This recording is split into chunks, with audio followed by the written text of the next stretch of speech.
Hi, I'm here with Public Works Director Nate Host. Thanks for being here and meeting me, Nate. We're just going to talk a little bit about some of the snow procedures and snow removal around snow emergencies that the city takes. So can you tell us just a little bit about what the day before and after a snowfall in North Mankato looks like for the street department? Yeah, for sure. Well, thanks for having me. So first and foremost, we do a lot of watching the weather forecast. We have a large 55-inch TV in our meeting room over there. We put the radar on. We use several different websites, National Weather Service, as well as the road weather site RWS that MnDOT uses, which provides a lot of information, everything from surface temperature, dew point, relative humidity, kind of factor in all those things and then use those to kind of gauge what the storm is going to look like as we get into that kind of 24-hour period. Another thing that we've really started doing is we do a pre-storm meeting. So everybody that clears snow within the city will meet usually a day in advance of an anticipated storm.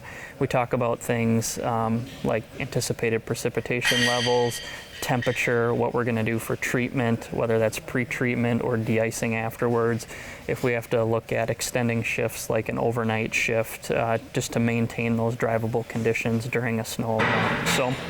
And then up to the event itself, so we pre-treat all of our main roads and hills and large thoroughfares with a brine that we get from MnDOT District 7. We have a good partnership with them. So that usually averages around 2,000 to 2,500 gallons of pre-treatment that's put down. And what that does is it's an anti-bonding agent, so it kind of prevents snow from bonding to the pavement, so that helps with the removal once the plows come through. So that kind of white film that you see on the roads, that's what that is before a storm. So and then up to the, right when we get into the actual snow clearing operations, we just rely on our guys in the field. Every truck's got a radio in it. Guys are constantly communicating what they're seeing, whether it's drifting in upper north or ice in an area that just sees a lot of shade. So we could get those areas addressed as soon as possible. And then post-storm, we like to get everybody back together and just talk about what they saw, if there's any problem areas, if we received any calls from citizens or businesses, so we can get those areas addressed as well. And then we talk about, how much salt did we use, how much liquid de-icing agent did we use. We keep a database of all that, so we're kind of getting a good set of data put together on how each snow event goes. Great. Do you guys have any new equipment or features of the snow removal or snow management? We do, yep. So this truck behind us right here, we put into service last year. This truck maintains both Lookout Hill and Lee Hill in town, which are, as you know, the two only in-town roads that you can get from lower north to upper north. So those are extremely critical for people getting home, back and forth to work, school, if there was ever an emergency or whatever. So this truck has a lot of new technology in it. It's also quite large in nature to manage those hills. So it's got this front plow that you can see here.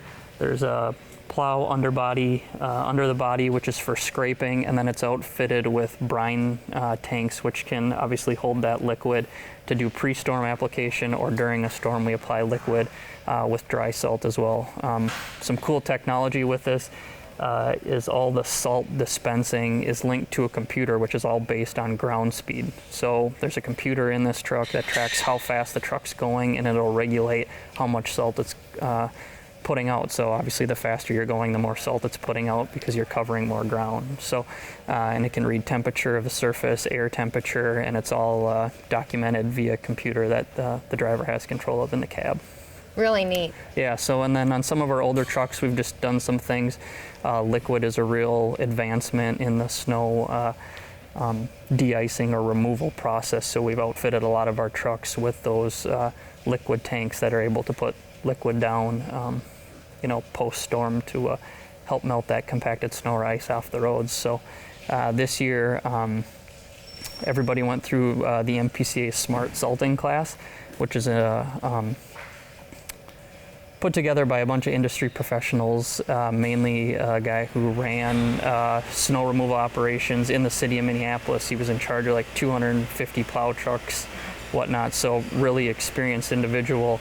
And we went through everything from salt impact on the environment to application rates for different pavement temperatures, using liquid, plow blades, all, really covered a wide range of topics. And one thing that we really took out of there was we bought an additive that you can put in that brine after a snow event that will help melt snow and ice off the roadway up to, depending on the mixture, up to 20 degrees below zero. So that really added a big weapon in our snow and ice management, knowing that, sub-zero temperatures, we feel really confident in getting that ice off the road. So we've actually done some tests in our yard when it was really cold the last couple weeks, doing different mixtures and putting that down, and we had quite a bit of success with that. So we feel really confident in our ability to get that ice off in really cold conditions. Awesome. Yeah. Do you have any additional tips or advice that you would like residents to know in order to help the snow removal process go as efficiently as it can? Yeah, I think first and foremost is safety. When the guys are out there, we make sure we got our flashing lights on. Give the guys room. They're watching a lot of things, whether it's, this particular truck with the computer and the speed and which way is plow blades going. Obviously, traffic is continually moving. Making sure that you just give the plow guys enough room to do what they need to do. We're out there to get people home or, to school or wherever they need to go safely.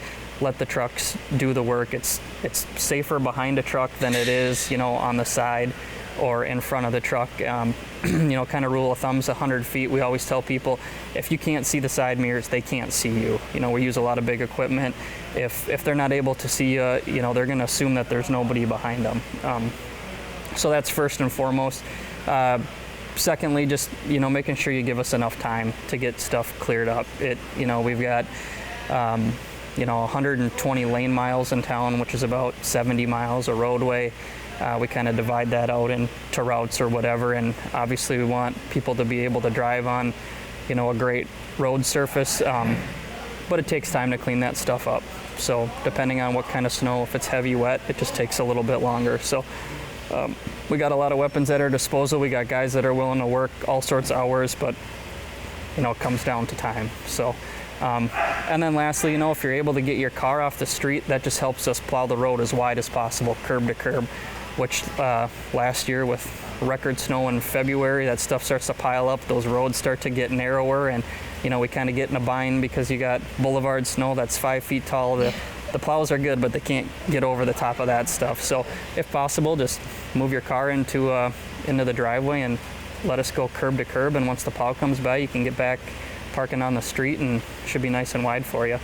Awesome. Well, thanks so much for being here, Nate, and talking a little bit about what goes on behind the scenes to keep our residents safe.